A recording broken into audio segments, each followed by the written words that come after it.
మేము వీకెండ్ కోసం ఒక తాత్కాలిక ప్రణాళిక వేసుకున్నాము.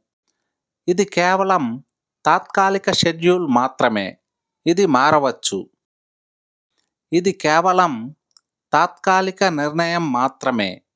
ఇలాంటి వాక్యాలను ఇంగ్లీష్లో ఎలా చెప్పాలో ఇప్పుడు చూద్దాం. దీనికి గాను మనం టెంటేటివ్ను ఉపయోగిస్తాం. టెంటేటివ్ అంటే తాత్కాలిక. మేము వీకెండ్ కోసం ఒక తాత్కాలిక ప్రణాళిక వేసుకున్నాము. మేము వీకెండ్ కోసం ఒక తాత్కాలిక ప్రణాళిక వేసుకున్నాము. We made a tentative plan for the weekend. We made a tentative plan for the weekend. ఇది కేవలం తాత్కాలిక షెడ్యూల్ మాత్రమే. ఇది మారవచ్చు. ఇది కేవలం తాత్కాలిక షెడ్యూల్ మాత్రమే. ఇది మారవచ్చు. This is just a tentative schedule. It may change. This is just a tentative schedule. It may change. రెండు పార్టీల మధ్య తాత్కాలిక ఒప్పందం జరిగింది. రెండు పార్టీల మధ్య తాత్కాలిక ఒప్పందం జరిగింది.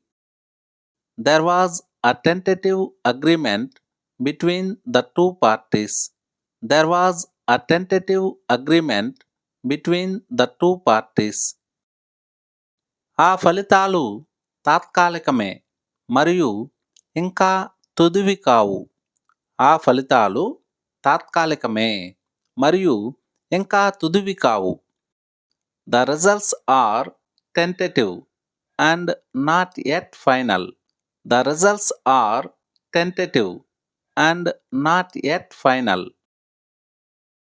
పరీక్షకు తాత్కాలిక తేదీ మార్చ్ 10. పరీక్షకు తాత్కాలిక తేదీ March 10. The tentative date for the exam is March 10. The tentative date for the exam is March 10. ఇది కేవలం తాత్కాలిక నిర్ణయం మాత్రమే. ఇది కేవలం తాత్కాలిక నిర్ణయం మాత్రమే. దీన్ని ఇంగ్లీష్లో ఎలా చెప్పాలో కామెంట్ సెక్షన్లో కామెంట్ చేయండి.